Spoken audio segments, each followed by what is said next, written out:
We're in a society right now that being lazy is okay. When you decide to rise, giving the extra, working hard, being the elite, there's going to be conflict. People are going to hate it. When you decide to go to the next level and everybody else is sitting on the bench, it pisses all the people off that ain't doing nothing with their life because they don't value their time. They're wasting it. Accept the fact that you're going to be different. You're going to be criticized. You're going to have haters. But not only that, you're going to feel very alone oftentimes on the journey. And you're not going to feel like a lot of people understand you. And it's making a decision up front that I'm okay with not being like everyone else. I'm okay with not being part of the pack. And I want to be different. I want to stand out. Why can't you be satisfied? Why do you always got to get things so perfect? Why do you spend so much time here? If people think you're crazy, take it as a compliment. Thank you so much. Same people, they don't change the world. If they do think you're crazy and they do think you're unrealistic and they do think you're unrealistic and they do think you're nuts, that's a great thing because that means that you're thinking far bigger than any of the people around you.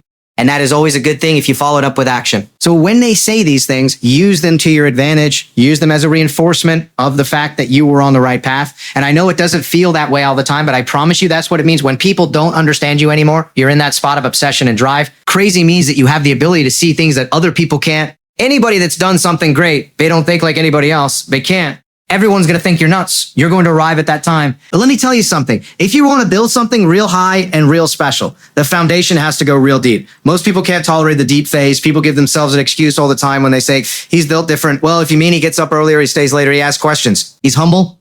He works really hard, but no one is around. Then yeah, he's built different. You wake up earlier than people.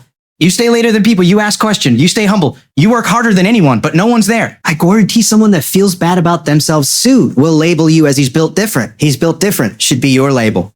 Because people feel bad about themselves. You are going to be called crazy. You're going to be called unrealistic. You're going to be questioned. You're going to be having your friends put doubt in your mind. You're going to have people say like, well, are you sure about that? These people don't get it. They do not understand what it takes. They do not understand what you were trying to do. They do not understand what you were trying to do. And for that reason, you have to ignore them. You have to learn to turn the volume down on these people by limiting your access to them and then also continuing to execute. So you do not hear the naysayers. You do not hear the hate. You do not hear the laughter. You do not hear the doubt. And you can focus on becoming exactly who you want to become. And eventually when you've gone on and you've created everything that you want to create, you will not be able to hear these people laugh because they'll be in the same spot where you started and you will be 100 miles down the road. If you want to live a life that will go into the history books, you must have an absence of an off switch. Whoever can do it for the longest wins the biggest. Whoever can. Stay the most consistent.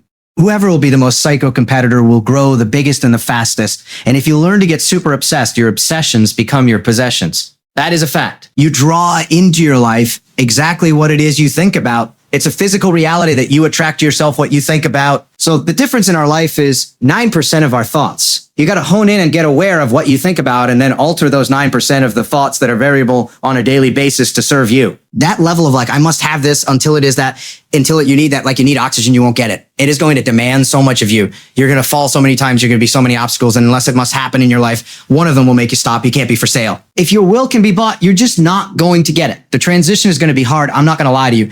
In order for you to go from one level to the next level, in order for any woman to transition, for any man to transition, the thing that they want must be greater than the thing that currently has. You only go to another level when you say enough is enough. When you tie the level you are, you got to get to the point in your life where you say, I have had it. I'm not going to live like this anymore. No, there's got to be more for me. You must decide. You must become sold on that. And you must never be reasonable with anything less. Go to war. Work on yourself. If you want unreasonable results in your life, you've got to be willing to be unreasonable. Part of being unreasonable. Part of being unreasonable, you don't judge according to appearances. Part of being unreasonable, you can see it because you believe it. Part of being unreasonable, you must have the faith to call forth those things that be not as though they were. That's part of being unreasonable because logical, practical thinking says you can't do it today. But if you want to produce unreasonable results in your life, like living your dream and taking charge of your destiny, you've got to be an unreasonable person. You are to be an uncommon person. Losers look for the shortcut their entire lives. That's why they never get anywhere. It's the hard path that builds you. It's a hard path that creates you. It's a hard path that creates you. It's the hard path that myself and every other mother rucker that you ever looked at and thought, damn, dude,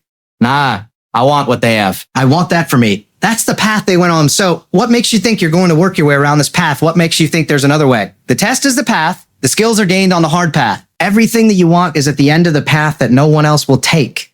Build yourself into someone who's able to overcome. Instead of looking for the path of least resistance, build yourself into a weapon that can move down the hard path effectively, regardless of what comes your way, and you'll become the kind of person that can achieve anything. We spend our whole lives trying to fit in. We want to be normal, but the people we idolize the most are the ones that stand out. To be the best at what you do, you have to be on balance to find every bit of energy and strength that you have to pull it off, and it takes being obsessed to where people think you're crazy. High performers are obsessed about the topic in which they're trying to learn, master, grow into. And if no one thinks you're crazy, you're not yet operating to the outer limits of your potential. You're not there yet because somebody in your life should say, you really care about this in a crazy way. And when you get there, you know you found your thing. If you really want this, you got to learn to sacrifice. You got to learn to give up to go up. It becomes necessary for us to excel in this. It's not a hope anymore. It's not a preference. It's a must. It becomes so necessary that it connects with our identity, that we feel it is necessary for me to deliver with excellence here because that is who I am. This topic, this thing I'm doing, I care about this. I want to master this. And when we hit that game changer, if you dare to go to limits that you've never went to before, they will remember your legacy forever. You know what you got to do to get to paradise? You got to fight like hell to get to in paradise. Paradise starts in hell. It's the ones that can fight, the ones that come back. Those are the ones that succeed. If it's something you once envisioned and now it's real, it's because you didn't just envision it. You brought so much emotion to it that you unleashed all your desire. You became obsessed with it. You started with a concrete vision of what you wanted and you focused on it continuously, didn't you? Wherever focus goes, energy flows. You have to be obsessive. You have to be addictive. You have to be disciplined. If you want to show me you want to win that bad, pack your calendar. You pack your calendar. That's how you show the world that you want to win because everything is based off of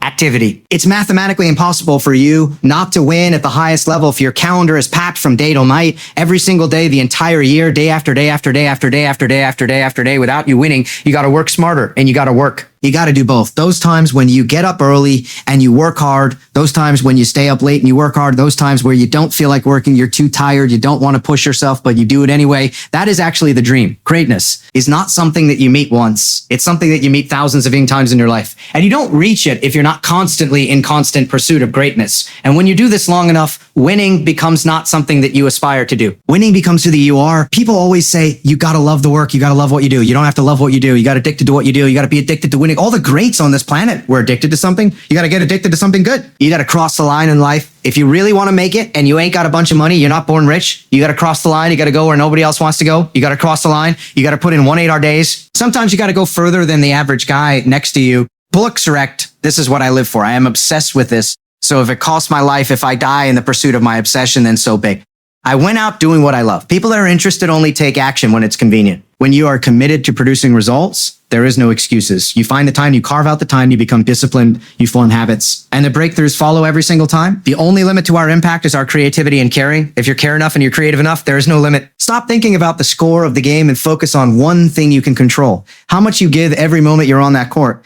There are going to be days when you win and when you lose, but the only days you're going to know when you win or lose are going to be by your measurement of yourself. What's the single most important key to success above anything else? It's not talent. It's not skill. It's hunger. If you get enough hunger going in you for an answer, you'll find the answer. If you got a hunger enough inside you says, I got to take things to the next level. I got to achieve. I got to make a difference. I got to expand. You will find the answer. If every single moment you're on that court, you engaged at level 10 or above, if such a thing already exists, and you gave every ounce of yourself every minute on the court, then it doesn't matter when the score is you won because you became more and you gave more. Look, I love to sugarcoat this thing for you. I love to tell you, look, you go out here and get rich, do a couple of things, ain't happening. You got to get real doggish. You got to get downright funky if you want to make it. If you want to be ordinary, just go on about your business. But if you have extraordinary aspirations, then you're going to have to do extra. You have to decide if you are willing to do the things to put you in that category. All of you have extraordinary capabilities. All of you expand yourself. Take yourself out your comfort zone. You will fail in your comfort zone. Success is not a comfortable procedure. It is a very uncomfortable thing to attempt. So you got to get comfortable being uncomfortable. If you ever want to be successful, start putting some pressure on, put some pressure on yourself, get out here and get about it. You have to be obsessive. You have to be obsessive. You have to be addicted. You have to be disciplined. The key is